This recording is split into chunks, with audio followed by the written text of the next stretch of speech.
up on the board, you see the second graph of the year. This is a velocity time graph. In fact, it's several velocity time graphs. Notice the velocity is on the y-axis. It's listed first. Time is on the x-axis. It's listed second. What would be the manipulated variable here?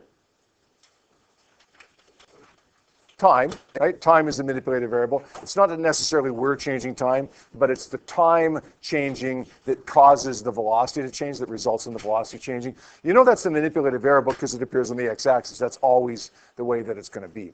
Now, I gave you these same 5 shapes for position time graphs. I want to compare what those shapes for position time graphs mean with now these velocity time graphs. That first graph, we see here, we'll label them here, number 1, 2, 3, 4, 5. Graph number 1, if this was a position time graph, not velocity time, but position time graph, then that would mean constant velocity. A straight line on a position time graph means constant positive velocity. That's not what it means here. Tell me what this one is. Straight line velocity time graph means, yeah, it's accelerating. In fact, it's specifically a constant acceleration, and even more specifically, a constant positive acceleration. In other words, it's speeding up.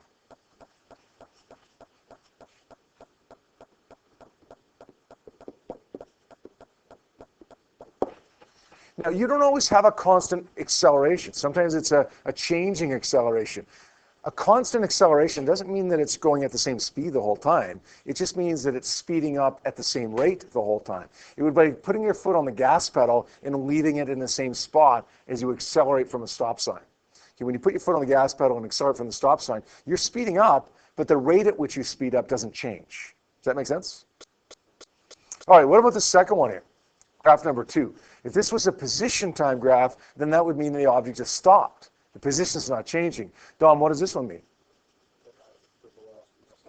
Yeah, the velocity's not changing. So this object is not stopped at all. There's a velocity here that's significant, but it's not changing the velocity. So we're going to say this is constant velocity, constant positive velocity, or the other word for constant velocity is uniform motion. So we could say constant velocity, or we could say uniform motion. Now, if this was a quiz or a test and you said that the velocity wasn't changing, I'd take that too. It means the same thing.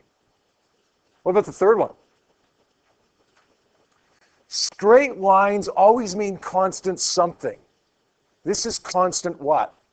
If it was a position time, it would be constant negative velocity. What does it mean here? Constant acceleration? Yes, constant negative acceleration, or as Aoife said, we could say constant deceleration. It means the same thing. I'm going to stick with my convention, though, and say constant negative acceleration. Aoife, though, you put that on a test or a quiz, constant deceleration, that's fine. Okay, it'd be the same thing. Now, the last 2 diagrams you don't actually have in the notes that I've copied for you. You can just sketch them in. What do you think this fourth one means? It's not a straight line, so it's not constant something, right? Is it accelerating? Is it speeding up? Is the velocity increasing? Yes, clearly, the velocity is going up. This is not a constant acceleration, though. This is an, there's your hint, an, not it's an blank acceleration. An increasing acceleration. The acceleration is increasing. Now, what does that mean? Oh, that means it's speeding up, right? No. Well, it does mean it's speeding up, but so does number 1. It's speeding up in number 1 as well. What's the difference? Well, number 1 was you put your foot on the gas pedal for a couple seconds, taking off the stoplight. If you don't adjust where your foot is, you speed up, but you speed up at a constant rate.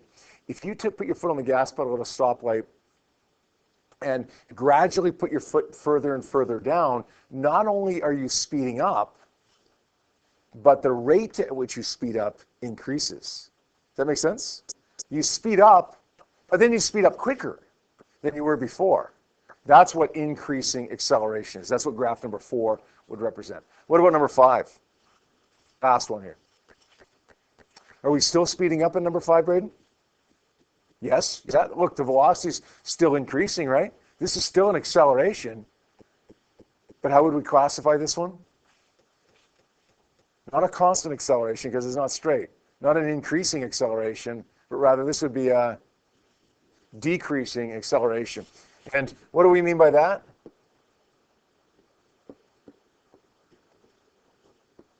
Well, that's the same thing, or that's analogous to saying, look, you're at a stoplight, you put your foot right on the floor, like you floor it, and you take off like crazy. You accelerate really, really quickly, but then you kind of ease off on the gas pedal. You're still speeding up, right? But you're not speeding up as quickly as you were before. Your velocity increases, but not as quickly as it did before. Listen carefully to this, okay? See if you can work your mind around this little sentence. See if you can fill in the blank at the end, actually. There's a one-word blank that I'd like you to fill in. This graph represents the following. The rate at which your velocity increases, blank. The rate at which your velocity increases, what's the word I'm looking for? The rate, one word, the rate at which your velocity increases, right? Your velocity is increasing, but the rate at which it increases starts with a D.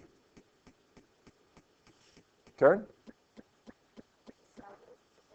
No, not decelerates because it's accelerating, right? It's speeding up. The rate at which your velocity increases decreases, yeah, slows down, right? So you're not slowing down, but the rate at which it's increasing is slowing down, is decreasing. Okay, does that make sense? It's a decreasing acceleration. Now, there's a few things that we can find from these graphs. The first one, I didn't even write down here because it's so straightforward. It's really analogous to what we did on position time graphs. If I wanted to find the velocity at a specific moment, an instantaneous velocity here, how do you think I'd do it? Up and over, right? You want to find something that appears on a y-axis, just go up and over. Now, what about the acceleration? What is it? Well, let's go with a straight line, okay? Anytime you're dealing with one of these graphs and have to calculate something, it'll be a straight line. Yep.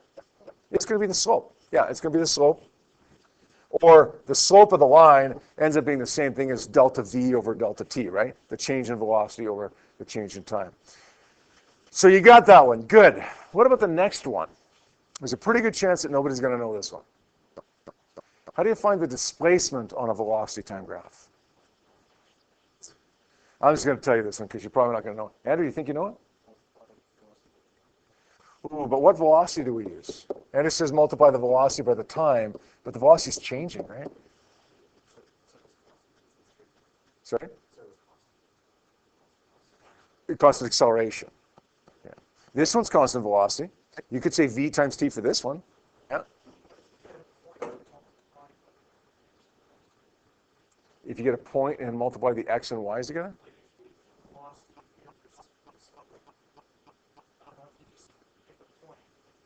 You can't just pick a random velocity, though, because the velocity is changing. Here, look, here the velocity is constant. So we could say displacement is that constant velocity times t. That's my group A equation, right?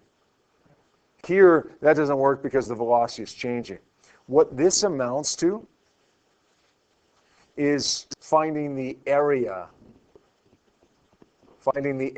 right in here.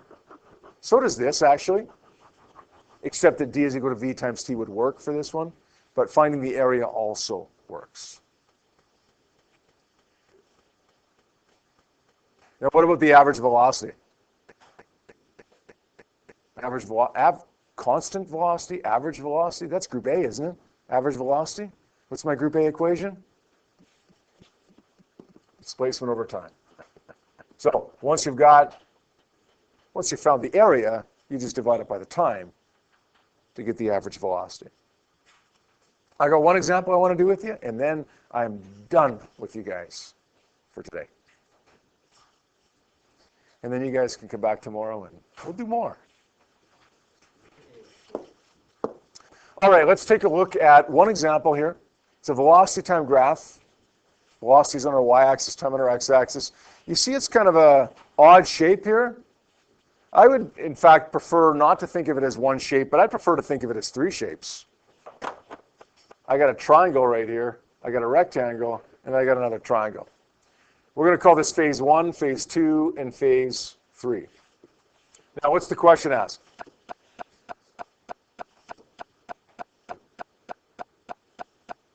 Where is the question? There it is. What's the acceleration of the object during the third stage? The acceleration during the third stage. You remember how to find that? What's the acceleration during the third stage? Well, you could say it's the slope, right? Slope is equal to delta y over delta x. You could also think of it as a is equal to delta v over delta t. It's exactly the same thing. Delta y is the change in velocity. Delta x is the change in time. I'm going to say it's 0 minus 20, right? 20 meters per second over delta x, which is, what is this? 21, 22 minus 15 seconds. Negative 20 meters per second divided by 7 seconds.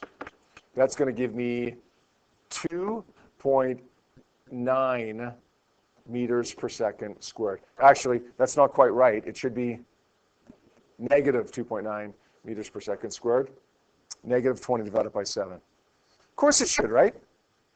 It's a straight line that's sloping downwards. It should be a negative acceleration. What does question B ask me for now? The displacement from start to finish.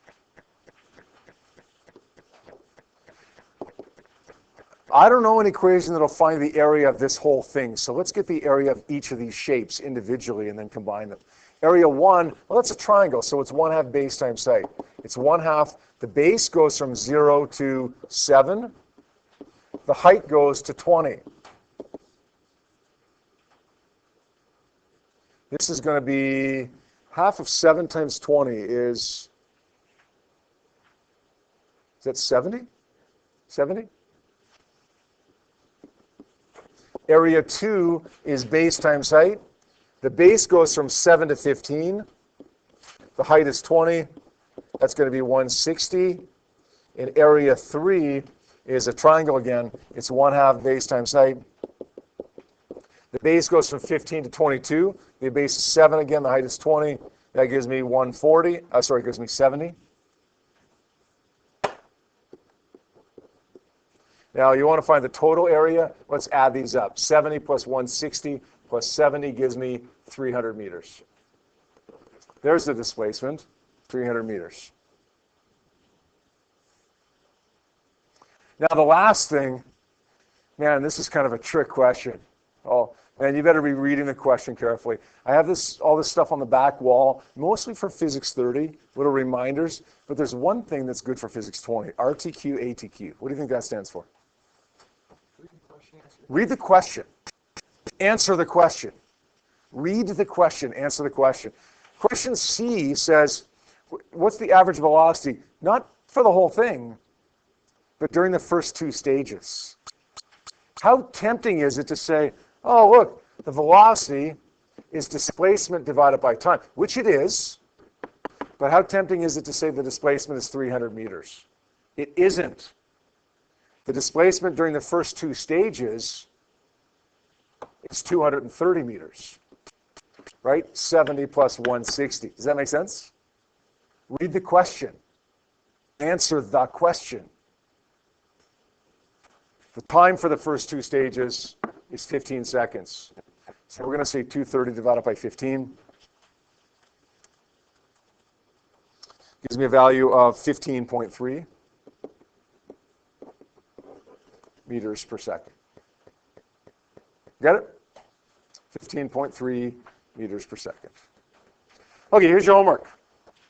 It's going to sound like a lot, but it really isn't that much. Have you look at worksheet number 5. And it's going to be questions 1 through 12. Sounds like a lot, but it's really only 2 graphs and a few different things you have to do for each of those 2 graphs. All right? That's due for tomorrow. Remember, if you don't have that lab handed in yet, Well, it's due in about 4 minutes. Get it to me by, if you don't have it handed in, get home, get it done, get it to me by 3:45, 4 o'clock. Okay, and we'll call it even, all right?